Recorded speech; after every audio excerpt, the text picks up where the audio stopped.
He first garnered national attention in 1971 in the Little League World Series, playing for his hometown, Gary, Indiana. He earned the nickname Legendary Lloyd after hitting 5 consecutive home runs to start the series. He was intentionally walked in all of his remaining plate appearances in the series. He was recruited to Valparaiso by legendary baseball coach Emery Bauer and played 3 seasons for Valpo, twice being named to the All-Indiana Collegiate Conference team. He was selected in the 8th round of the 1980 Major League Baseball draft by the New York Mets. He went on to play 8 seasons in the major leagues with the Cincinnati Reds, Chicago Cubs, and Pittsburgh Pirates.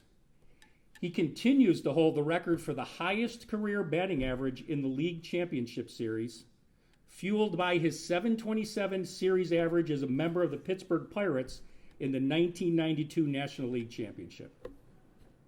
He played his final season of professional baseball as a member of the Buffalo Bisons. I only mention that because it's my hometown team, and I thought it was pretty cool. He went on to become a coach in the Pittsburgh Pirates organization, where he was named manager for the 2001 season. At the time of his appointment, he became the first African American to lead one of the 3 major league sports teams in Pittsburgh. He also managed the Seattle Mariners and was a longtime member of the Detroit Tigers coaching staff. He finished his formal coaching career as the manager of the Detroit Tigers for the second half of the 2020 season. He continues to be involved with Major League Baseball as a consulting role for the Tigers. He was selected as a member of the Valparaiso University Athletics Hall of Fame's inaugural 1998 class. Both of his children followed in his college footsteps and attended Valparaiso University. His daughter Schenell received her bachelor's degree from Valpo in 2005 and her JD from the law school in 2009. His son Bo, who is with us this evening, played baseball at Valparaiso and was selected by the Tigers in the 2010 amateur draft and played 2 seasons of professional baseball before joining the university's advancement office. He and his wife of 40 years, Ingrid, continue to live in Valparaiso. He stayed connected with the university and the athletics department, where he has assisted in raising the funds needed for the recent upgrade to Bauer Field. It is my great pleasure to introduce to you a member of the Valpo Athletics family, an alum of Valparaiso University, Mr. Lloyd McClendon.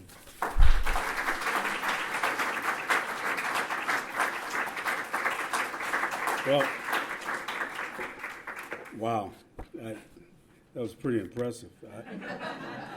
I don't know what happened after Little League. I guess I wasn't quite as good in the big leagues, but it's really a pleasure to be here.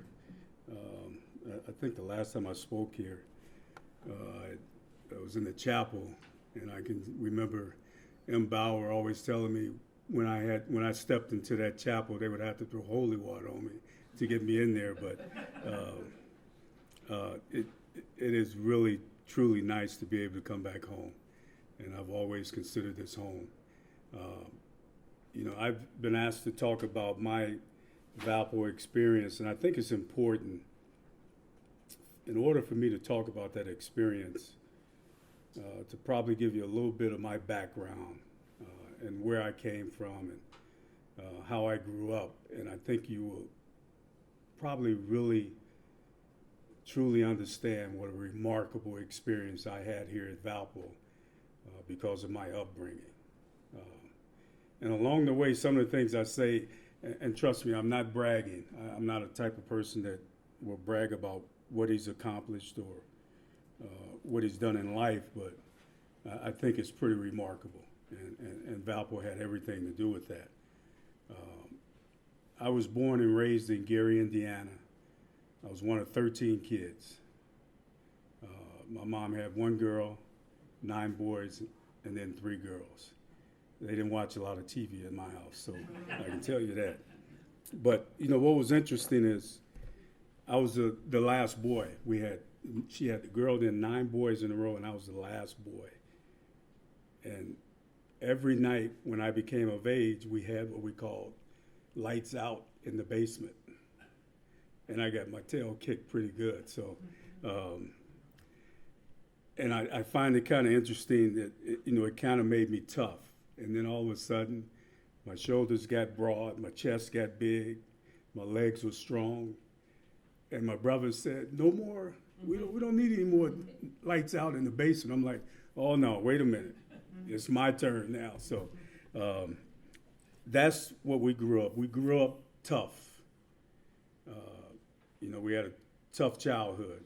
Obviously, with 13 kids financially, my dad wasn't able to do a lot of things that most kids would enjoy in life. But the one thing that he did do, and I thought it was pretty impressive, we never got all the things that we wanted in life, but we had everything that we needed. And I've always said, and I get a little emotional with this, if I could be half the man that my dad was,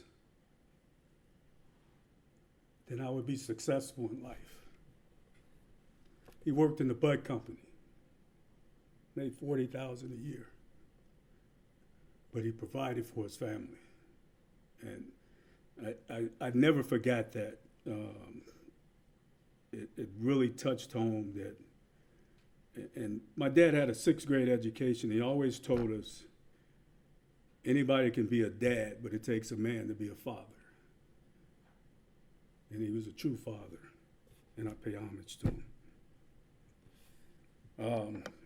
I'll get back. I'm sorry for getting a little emotional with that, but that's really special to me.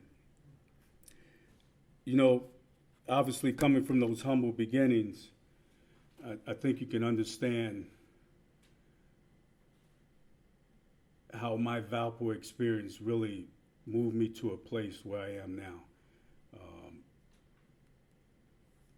Mark talked about the Little League days and being successful, and I'll never forget Coach Bauer. This is where my mom says this was God's work. So Coach Bauer was at a Valpo game, Valparaiso High School, and he was there to see a high school pitcher. And we were playing them, Gary Roosevelt.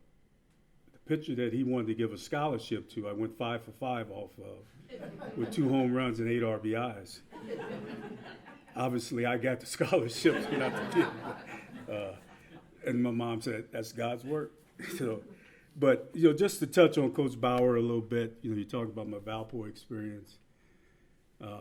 This guy recruited me, I would say, for probably 30 days in a row. And to think about a bald-headed little white man that I called Mr. Magoo in the ghetto every morning at 7 o'clock with coffee and donuts. It got to the point where he was giving donuts to every mom in the neighborhood. So I had no choice but to come to Valpo. So, but he ended up being very special to me. He was my second dad. And what he taught me and how he touched me was very, very special. And obviously, it was part of that foundation that I'm going to talk about, if you bear with me. But one of the things that touched me about Coach Bauer was, and one of the words that I'll use quite a bit, he was a people's person. He got it and he understood that the positive impact that he could make on other lives was all that mattered on his journey. And he was absolutely outstanding. And I'm not sure I'd be standing here today if it wasn't for him. But he recruited me. I came here. And what's the old saying? They say, youth is wasted on the young. I was one of those people. And it probably wasn't until I was drafted that I understood the foundation for my Valpo experience was not the institution, it was the people. It was the people that cared about me, that gave their time, they gave their money, they gave their effort, and they realized that I had a chance to be something special before I realized it. And that was part of that Valpo experience. You know, I can talk about the buildings, but the people are the ones that count the most. And he certainly was one of those guys that really helped me understand what hard work, dedication, commitment to task was all about. And I said he was my second father because when I used to leave home, my dad would always tell me, take God with you. And the first thing that Coach Bauer told me when I got drafted is, make sure you take God with you. Unbelievable man. Excuse me for getting emotional. But my Valpo experience really shaped who I was to become in life.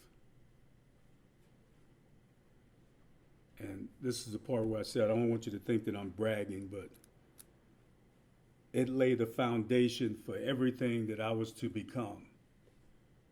The hard work, the dedication, the commitment to task, my faith in God inspired me when I left Valpo to go out into the real world. Because let me tell you, it was tough. I was great here, but when I got out there, they were all great. And I had to have a foundation to be successful. And it started here. There's no question about it. And along the way, I finally got it. I finally understood what all my professors here were talking about, all my coaches were talking about when they talked about it's nice to be important. What's more important to be nice. And I finally got it. And I finally understood it. I wasted a lot of time, but I got it and I understood it. And as Mark touched on, because of this foundation that I had here, I was able to become successful. I was the first African American to coach a major franchise in the history of Pittsburgh, Pennsylvania. I had one of 30 jobs in the United States. And I only had it once, I had it 3 times. And that's pretty special. But it's not because of my talents. It's because I finally understood that you got to be a people's person. You got to understand people. When you listen to understand, not to give answers. And I finally got it. And it was because of this experience here and the foundation that people laid for me that made me successful along the way.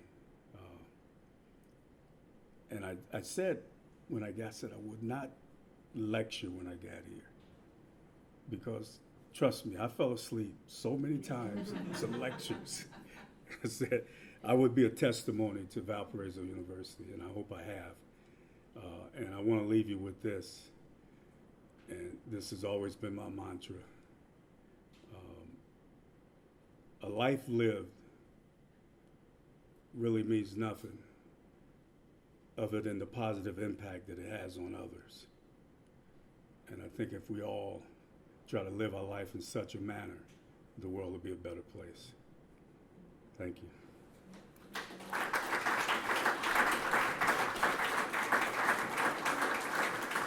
I think I'm taking questions now. Yes, sir. I remember 2 days in my life that were important to me as it relates to Valpo and baseball. One is my first day on campus here, and one was the first day I went to Shea Stadium as a spectator. Can you tell me about your first day at Valpo and your first day at Shea Stadium? Yeah. Well, Valpo, obviously, I mean, listen, I was a kid that never left 25th Avenue in Gary, Indiana. And to come here and to get my own locker, my own spikes, and to see the field. Now, the field now is absolutely gorgeous. But when I played, I thought it was Taj Mahal, you know, so I guess I didn't know any better. But I will say this. Coming here, when I first got here, it was tough. I had to take a dictionary to class.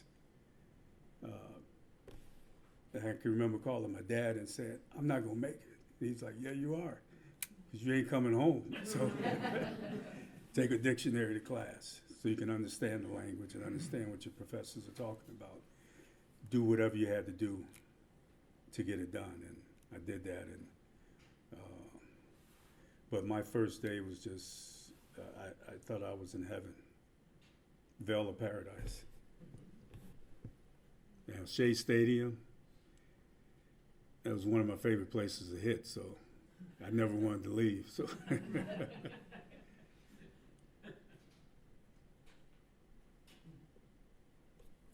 one of your favorite memories about being in professional baseball?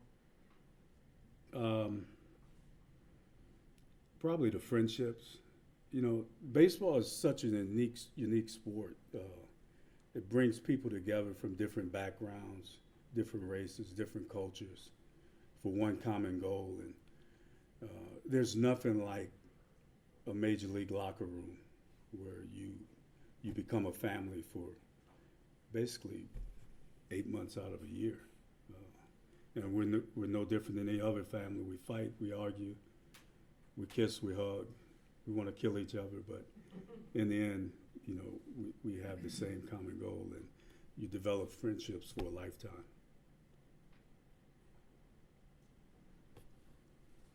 When Valpo came to bat, Coach Bauer used to go to the first base coaching box instead of the third base, which was more traditional for head coaches. Mm-hmm. Could you comment on that? Well, that must have been a long time ago, because when I played, he was at third base, so I don't know. But I'm not sure why they did that. I know when I played, he was giving signs from third base. Yeah.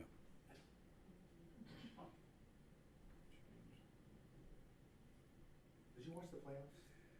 I watched some of it, yes. Do you know why the LA Dodgers beat the San Francisco Giants? I'm not going there, President. Let me ask a general question. I grew up like you, playing Little League baseball, and it was my heart, my life. And then, didn't play baseball, unfortunately, in high school. I probably should have, because I was a horrible track athlete. But it seems as if baseball has lost. It used to be, America's pastime. You really can't say that now. It seems to me, given popularity of football and basketball. What do you think it would take for baseball to kind of return to its prominent position as a sport in the United States? Well, I think it's real simple, really. We just need to get the hell out of the way and let the players be the players. And, I think we've gotten to a point now where data and analytics have taken over. And I can remember Coach Bauer used to say this all the time. Book sense is great, but if you don't have common sense, it's not worth a damn. And it's the same thing with baseball. We've lost our common sense. We're getting in the way of a great game. What about the efforts to speed up the game? Is that getting in the way, or? Boy, I hope this doesn't get back to the commission. It's all a joke. When I played, we played games in 2 hours and 15 minutes. But we didn't have 10 beer commercials, 11 DraftKings commercials, on and on and on. We played the game of baseball. And you had the mascots entertaining the people in between innings. And most of our games were 2 hours and 15 minutes. TV's gotten in the way. I'm sure the commissioner will be giving me a call on that. Thanks, President. My consulting days are over.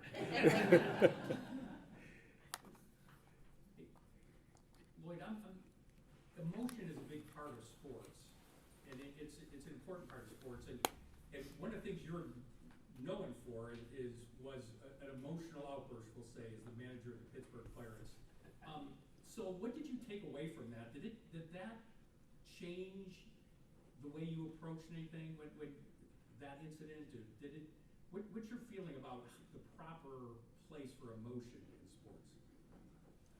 You know, let me preface it by saying this. When I became the manager of the Pirates, I told my players, one rule. I will love you, I'll protect you, I'll fight for you. You show up every day and give me everything you got. And that's how we played the game. And sometimes, particularly when you have a club that's young, inexperienced, and not quite as talented as most clubs, umpires will take things for granted. So I just felt in that instance, when I paid $5,000 for that base, that I needed to protect my player, because he was busting his tail down the line. And if you were watching that game, it wasn't the first one, it was the second incident with the same player where the umpire called him out. And I guess I said a couple of choice words, so, but, but, that's part of what I was trying to explain. We're getting in the way of the game. Managers are no longer allowed to come out and argue plays. You're taking away the emotions of the game of baseball, and we're becoming robots. We have this data now where before a player can move on the field, you look at a chart and tell them where to stand. So they no longer have instincts for the game. There's such a thing as he's out front of the ball, or he's late, and the shortstop should be able to see that, adapt, and move. And they don't do that anymore. They're robots. In fact, when they get out there now, they look at you and say, where am I supposed to go? So we're taking a lot away from the game.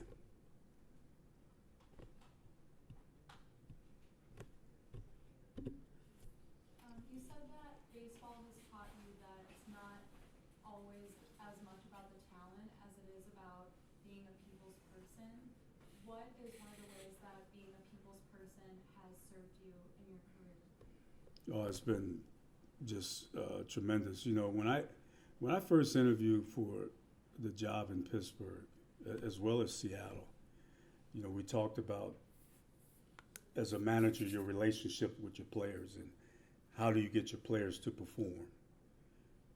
And the standard answer is, well, I'll inspire them. Well, hell, they should be inspired on the 1st and the 15th with those checks, So, as a manager, you can't inspire them. I liken it to a bank where you take it and you put in deposits, and you keep depositing things into the player, and you listen to them, you understand them, they trust you. And then when you need something, you make a withdrawal and ask them to do something special for you, in certain ways. So, and I made the point earlier, listening is understanding, and understanding your people, and understanding where they're coming from and what they're all about. So many times, and I play for managers like this, they listen just to give you the answer that they wanted to give you in the first place. And that's not really listening, So you have to listen to your people and understand where they're coming from and what they're all about. You're welcome. It's like my son, he never listened. I'm sorry? What were your favorite stadiums playing? My absolute favorite stadium, Wrigley Field. Yeah. I hit over 500 in that ball. So. Other than hitting over 500, why was it your favorite? It was day baseball. Day baseball, the atmosphere. You were at home with your family by 6 o'clock every night. It was pretty neat. What's the worst stadium to play? Can we ask you that? Yeah, for me, the old Candlestick ballpark. It was windy, cold, wet.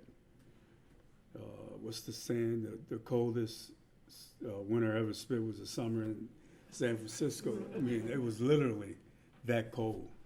It was really, really cold. I have to tell you this quick joke, and this is, we're on radio, aren't we? I don't know if I can do this. In Candlestick Park, the clubhouses were way out in right field. So you had to come out into the ballpark, and we were on the third base side, where there were no bathrooms in those dugouts back then. And Jim Leland was our manager. He's going to kill me if he ever hears this. He was our manager. And he would get nervous in close games, and the trainers always had a shoebox for him so he could use the bathroom. Well, as players go, we're going to play this trick on them. We took a pair of spikes and they had this little saloon door. It had a urinal in there. Well, we put a pair of spikes down there where when you walk up to it, it looks like somebody's in there. And Jim walks up, he goes back, next thing he walks up, goes back, next thing and finally he said, "Jesus Christ, who's in that bathroom? I can't take it." And we're on the floor. He said, "I'll never forgive you guys." But the Candlestick, I don't know how I told that story. He's going to kill me.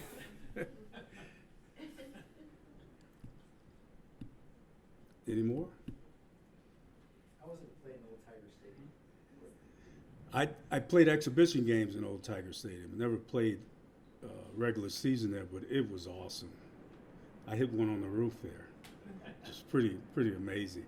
It didn't really go that far, but it looked like it was that far. But it was a pretty neat ballpark. Yeah. I mean, the ballparks don't seem as intimate. No, they're not. It's all about the almighty dollar now. So, yes, sir. Chicago has 3 teams that play outside. Is it time for some of the teams in Chicago to think about playing indoors? I hope not. God, I hope not. I mean, there's nothing like day baseball. How did you learn to hit the baseball so well? Who taught you? My dad, really. Told me to swing hard in case you hit it. So I swung hard. And I hit it pretty good. What do you think about instant replay stuff and guys with their headphones on? I think it works to a certain extent. I think we really need to curtail the amount of instant replay that we use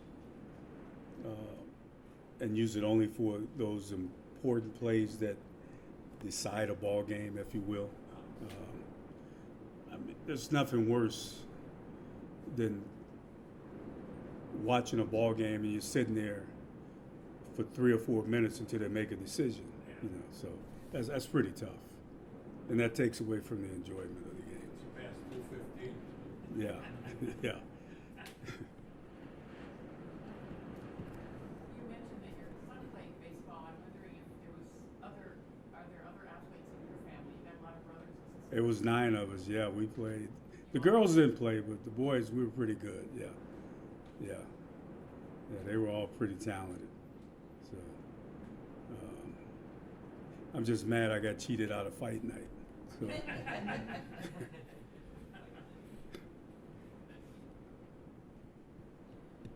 the toughest pitcher? I'm sorry. Who was the toughest pitcher you had a battle with? That's easy, Nolan Ryan, Why? because he was mean. I tell you a quick story about Nolan Ryan. We're in Houston, and Pete Rose is our manager. And he tells us before the game, I got a real good plan. Nolan can't field bunts, and he hates anybody that bunts. So the first 4 guys in the lineup bunted on Nolan. I'm hitting 6th. Bo Diaz is hitting 5th. he hits Bo Diaz in the back of the neck. Bo goes down. He's dying. And as Nolan will walk over to the line, you know, that slow cowboy walk. And mind you, I'm a rookie now. First of all, I'm like, why am I in this game? I shouldn't even be playing against Nolan Ryan. He walks over to the line. Bo's on the ground in sheer agony. And Nolan looks up and says, "You're next." You gotta be kidding me. Fortunately, Bo was on the ground for 15 minutes. Nolan's back got stiff and he came out. And I was like, yeah, you would have really got it if you just stayed out there. But he was tough. I think he would. So, did you have sorry, I love hearing about baseball, but did you have like a favorite class when you were at Valpo or a favorite professor? Believe it or not, business law was my favorite. I was just intrigued with it. Now, I did have, Coach M taught golf. I never went to class. He threatened to kick me off the baseball team. And he said, if you don't pass this chipping test, you won't play. I said, okay. So I came. We had a little chipping thing to pass the test. I chipped it in the hole and walked out. So, so that's my golf story.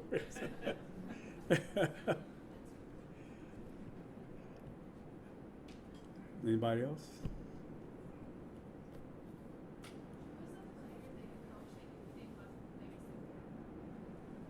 The player that I coached that had the biggest impact on me? Oh, that's a great question. I would probably say, because this guy epitomized what a baseball player should be and how he should go about his business, Jason Kendall. He's a catcher for me in Pittsburgh. He never wanted to come out of the lineup. I would literally have to lock my office door when I put up the lineup for the next day's game. And he would be banging on the door. Let me in. Why am I not playing? But he never wanted a day off. He wanted to earn his money. He went about the game the right way. He played hard, played clean. And on top of that, he was a heck of a baseball player. He ended his career with 2,500 hits as a catcher.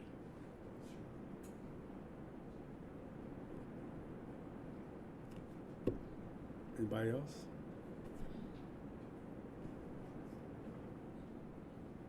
No? Well, I enjoyed it. I hope you guys did too. It was fantastic.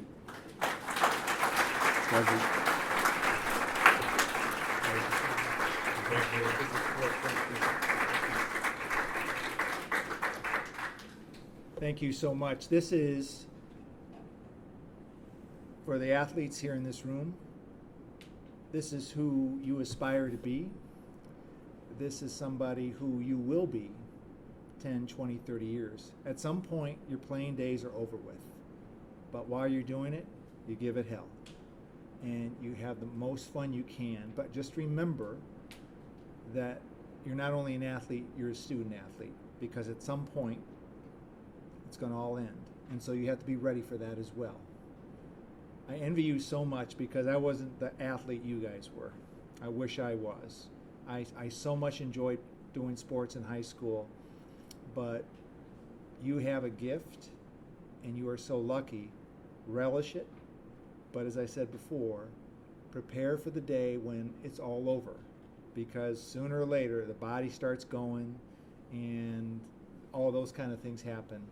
So while you're at it, enjoy it and make the best of it. Thank you for coming. This is the kickoff to inaugural week. This is not really a celebration of me. It's a celebration of all of us and a celebration of our history. Lloyd is our history. And I always like to say to people coming here on campus, you walk in the footsteps of giants who preceded you. He's a giant. And he's, like I said before, who I think you should aspire to be. Because not only was he a great athlete, I have no idea what kind of student you were, I won't ask. But you can tell he's a man of character. And I tell you, that means so much. We had a great weekend, victories in football, volleyball, and soccer. And I called each coach to congratulate them because it was a tough weekend. But the one thing that I admire even more about them, they're all coaches of character who are trying to teach their players that it's more than just what you do on the field, it's about what you do off the field. So I want you to remember that. So in addition to feeling lucky and being good students, remember it's how you treat not only your teammates but your opponents as well, because that's what Valpo men and women do. So again, this is going to be a great week. It's a celebration of all of us, and there's a lot to celebrate. So have a great week. We're going to have a lot of fun. We're going to have a lot of good sports. Basketball season, the first exhibition game starts on Saturday, so we're back in there again. So thanks so much for coming. Stay dry. And I got my hat and I got my raincoat. But anyway, thank you again. Lloyd, thank you.